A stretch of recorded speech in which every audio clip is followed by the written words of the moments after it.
we have a detection about 5 hours, more or less, on a radar and a new equipment that we believe that that equipment was working in not a good way, because it's not human that you have detection by 5 hours of the same object and apparently without movement.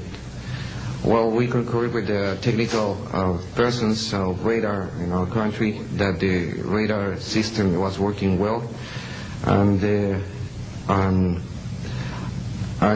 was very exciting, and we surprised when the next day we received information about a periodist named Jaime Maussan that is studied these cases in Mexico, about that a sighting from a lot of people in the Metepec city.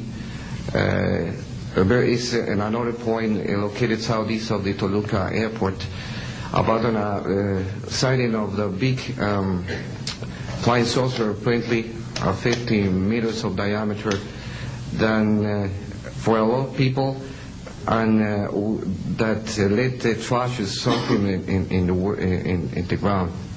Well, next November 24, 1994,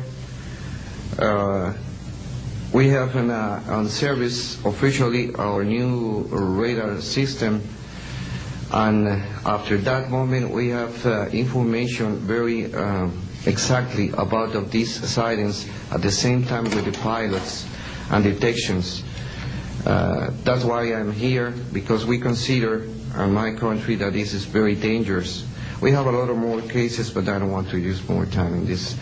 But it's very important that the people on the world knows these events and consider that could be very dangerous for our aeronautical situation, especially in my country. I don't know why in my country that's occurs frequently, but the point is that happens, and we consider dangerous, and we have only, unfortunately, one trash, but we don't want to have another more.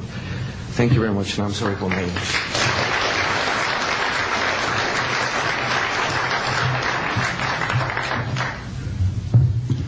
My name is Graham Bethune. I'm a retired Navy commander, pilot, had a top secret clearance.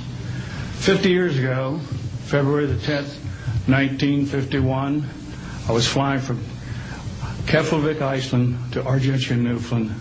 It was at night, it was dark.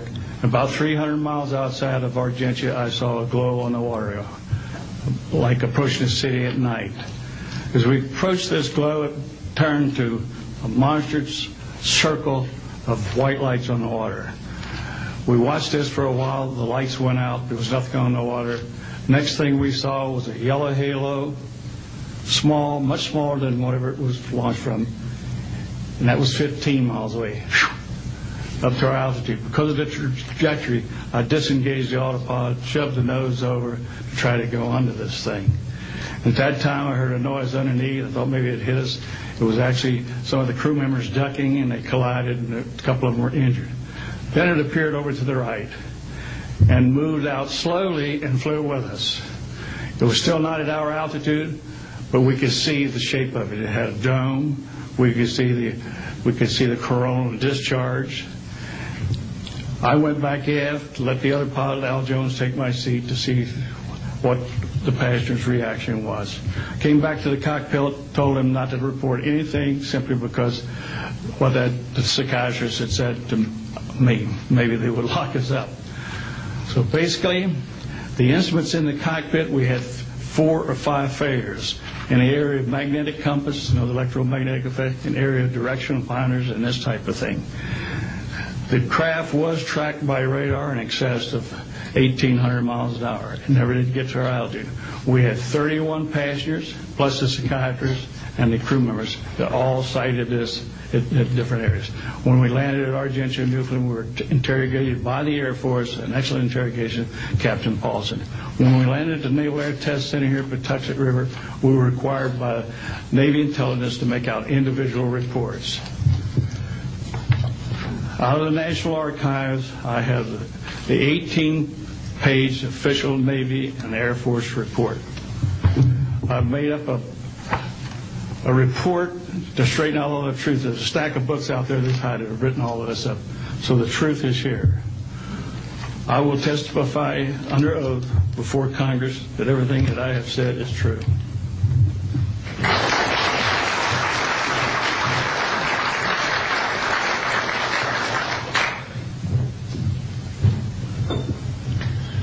My name is Dan Willis. I was in the United States Navy. I held a top secret crypto level 14 extra sensitive material handling security clearance. I worked in the code room at the Naval Communications Station in San Francisco. In 1969, I received a priority message from a ship near Alaska that was classified as secret. The ship reported emerging out of the ocean near port bow, a brightly glowing reddish-orange elliptical object, approximately 70 feet in diameter, emerged out of the water, shot into space, traveling at about 7,000 miles per hour. This was tracked on ship's radar and substantiated. Years later, I worked at the Naval Electronic Engineering Center in San Diego for 13 years. The co-worker who I worked with worked at the NORAD facility. When he first started working at the facility, he noticed objects going on the screens that track everything out in space and in the air, objects going off the scale, doing right-angle turns. When he inquired, his older supervisor advised him that, quote, it was just a visit from one of our little friends. I thought this was a little unusual. These statements are true. I'm willing to testify under oath before Congress. Thank you.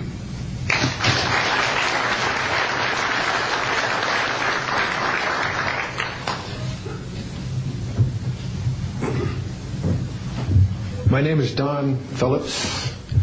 I was in the United States Air Force and had worked with certain intelligence agencies of the United States government. Prior to my Air Force, prior to joining the Air Force, I worked for the famous Lockheed Skunk Works. And I was working for them when I was attending college, and I worked for them in the capacity as a design engineer.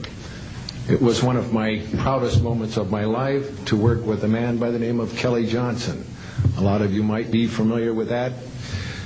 It turns out that the models of aircraft that we were building, as you know, were all classified, were in the deep black, and that I came in on the end of the U-2 project. My main project was known later as the SR-71.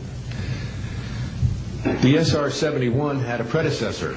It had a special model built for the CIA, and that those models were one passenger, one pilot special aircraft in order to get from one place to another very, very quickly. Now these SR-71s, as we know them, the Blackbird, are the type of aircraft that are still classified in a sense as far as the altitude that it flies at and also the speed records that it holds. I'm very proud to say that this aircraft played a big part in helping to end the Cold War. The aircraft, the predecessor aircraft, there's strong evidence to suggest that perhaps these aircraft had a different role once in the air. Each pilot, and I know a few of them, each pilot had an assignment before they took off. Okay? They learned about the assignment immediately prior to takeoff, and there's strong evidence to suggest that there was a dual role in that they were monitoring some type of traffic to and from planet Earth. This can be verified at a later point. I'll jump into my military experience. My first field assignment for the United States Air Force was at Las Vegas Air Force Station.